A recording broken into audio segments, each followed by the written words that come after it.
निकाय चुनाव को लेकर चल रहा प्रचार प्रसार अब थम चुका है, जिसके बाद सभी राजनीतिक दल तथा निर्दलीय प्रत्याशियों के द्वारा अपने अपने चुनाव की तैयारियां अंतिम चरण में कर दी गई हैं। लेकिन इन सभी तैयारियों के बीच कर्नलगंज क्षेत्र से निर्दलीय प्रत्याशी बदरुन्निसा के प्रधानपति मोहम्मद अहमद ने चुनाव प्रचार के अंतिम दिन क्षेत्र की जनता को संबोधित करते हुए पूर्व चेयरमैन व वर्तमान समाजवादी पार्टी के प्रत्याशी के खिलाफ जमकर प्रहार किया।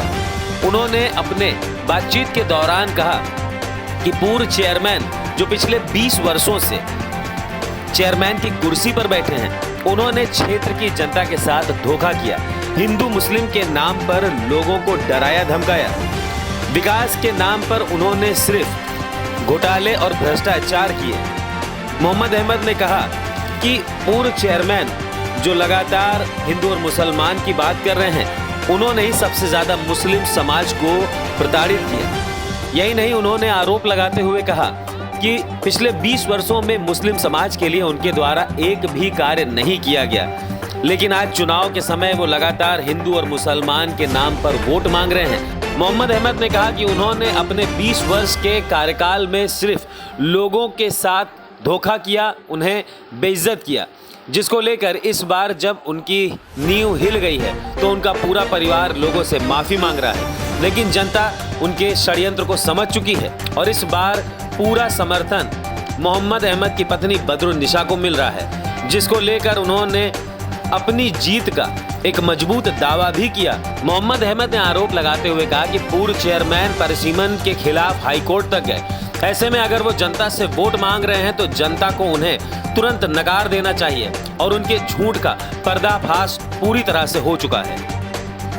अहमद जी, ये बताइए कि निकाय चुनाव के मतदान में अब बस 2 ही दिन बचे हैं। 4 तारीख को मतदान होना है और आज चुनाव प्रचार का अंतिम दिन है, जिसमें आपने आज एक बड़ा शक्ति प्रदर्शन किया है, एक विशाल रैली आपने निकाली है। तो इस रैली के माध्यम से आप लोगों को क्या संदेश देना चाहते हैं? मैं रैली के माध्यम से जनता का जिस हिसाब से हमको प्यार मिला है, जिस हिसाब से मुझे सहयोग मिला है और जिस हिसाब से शहर और देहात की जनता हिंदू मुसलमान एक होकर जिस तरह मेरे रैली को सफल बनाया है, मुझे उम्मीद है कि एक सुनामी के तौर पर आने वाले वक्त में 4 तारीख को जब मतदान होगा तो आपको ये लगेगा कि वोट किसी दूसरे का, तीसरे प्रत्याशी का मांग रहे हैं, मगर मतदान हमको करेगा। एक पूर्ण बहुमत से मुझे उम्मीद है कि मतदान हमारे पक्ष में होगा। अच्छा, जैसे कि चुनाव में एक तरफ आप खड़े हैं निर्दलीय प्रत्याशी और दूसरी तरफ आपके कड़े प्रतिद्वंदी के तौर पर समाजवादी पार्टी के प्रत्याशी हैं, तो क्या लगता है कि उनके सामने क्या आप चुनाव लड़ पाएंगे सही से? तो उनको पहले से ये आभास हो चुका है कि मेरी ज़मीन खिसक चुकी है। जो वर्तमान चेयरमैन 120 साल से राज कर रहे हैं कर्नलगंज में, आज वो हिंदू मुसलमान की बात कर रहे हैं। आज वो विकास की बात ना करके आज खाली वो ये कह रहे हैं कि पूरा परिवार खाली माफ़ी नामने पर है कि घर घर माफ़ी मांग रहे हैं, गांव गांव माफ़ी मांग रहे हैं। पहले तो गांव में उनको जाने के वही हकदार नहीं है कि कल जब ग्रामीण क्षेत्र शहर में जुड़ रहा है, जब लोग जुड़ने के लिए आतुर थे, जब लोग सरकार चाह रही थी, तब उन्होंने इसका कड़ा विरोध किया, हाईकोर्ट तक गए। उनको कर्नलगंज देहात या सकरौरा देहात उनको जनता को जाने उनको नकार देना चाहिए, उनको कोई विश्वास करना चाहिए, उनको सीधा उल्टा भगा देना चाहिए, उनको कोई मतदान नहीं करना चाहिए उनके प्रति। नहीं, पूर्व चेयरमैन का कहना है कि उन्होंने नगर में बहुत विकास किया है, उसके आधार पर वो इस बार भी चुनाव जीतेंगे।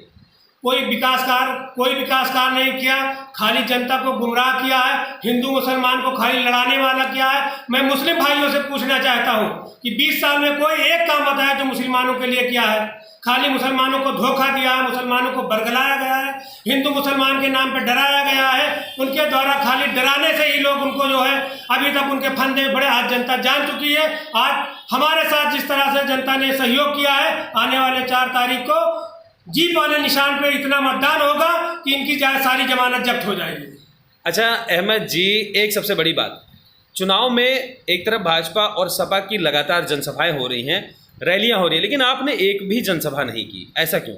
देखिए, ये भी चूंकि मैं ग्राम पंचायत स्तर का जो है प्रधान रह चुका हूँ, क्यों मैं जानता हूँ इन लोगों का जो कितने दंड फंद है, कितना नाजायज पैसा बांटते हैं, कितना शराब बांटते हैं। मैं जानता हूँ इस चीज़ को। मैंने एक रणनीति के तहत मैंने कोई भी जनसभा नहीं की है और यही मुझको उम्मीद है कि जिस तरह लोग मुझे अटूट समर्थन दे रहे हैं, मैं क्यों से जनसभा करूं? अरे भाई, जनसभा में लोग विकास नहीं करते हैं। ये नहीं, विकास की बात अगर की जाए तो उनका कहना है कि उन्होंने सड़कें बनवाई, नालियां बनवाई, नगर पालिका का काफ़ी विकास किया। इनके द्वारा ऐसा कोई भी कार्य नहीं किया गया है। जो कार्य किया गया है 20 साल की तुलना में वो 10% भी नहीं किया गया। खाली उन्हीं रोडों को किया गया। मैं पूर्व में भी कह चुका हूँ कि उन्होंने वही रोडों को गया जिस रोडों पे इंटरलॉकिंग लगी हुई थी, सीसी बनवा दिया गया कि गिट्टी न डालना पड़े। इंटरलॉकिंग उसी रोड पे किया गया जहाँ आधे रेट पे ईंटा भी बिक जाए और गिट्टी न तोड़, वही जहाँ पे इनको ज़्यादा फायदा, उन्हीं गलियों का विकास किया गया है। और बाकी जो भी विकास दिख रहा है, माननीय मंत्री जी की देन है। हमारे मंत्री जी ने कन्नैलगंज के लिए बहुत कुछ दिया है, इनका बहुत कुछ योगदान उसके अंदर नहीं है। अच्छा, एक चीज़ और, एक आखिरी सवाल अहमद जी, कि जैसे अभी इस समय चुनाव है तो चुनाव में जो समीकरण है हिंदू और मुसलमान के, उस समीकरण पर लगातार प्रत्याशियों के द्वारा खेल खेले जा रहे हैं और उसी समीकरण की बात की जा रही है कि हमारे इतने वोट ज़्यादा हैं और दूसरे समुदाय के वोट कम हैं। तो इस पर आप क्या कहेंगे? मैं इस चीज़ पे विश्वास नहीं करता हूँ। मैं पहले भी कह चुका हूँ, मुझे हिंदू मुसलमान सबका पूर्ण समर्थन मिल रहा है और लोग इतने भरपूर समर्थन दे रहे हैं कि हिंदू मुसलमान जो 20 साल से चेयरमैन है, आज वो हिंदू मुसलमान की बात कर रहा है। उसको विकास की बात करना चाहिए, मगर वो हिंदू मुसलमान की बात है, वो 3500 वोट की बात कर रहा है। अरे ये बताओ भाई कि 3500 वोट कहाँ से? जब 6000 वोट थे तब तुमने झूठ और मक्कारी पर के जीता था। 3500 वोट से क्या होता? तुम्हारी तो जमानत जब्त हो जाए, आने वाले चुनाव में जनता तुमको खड़े के भगा देगी।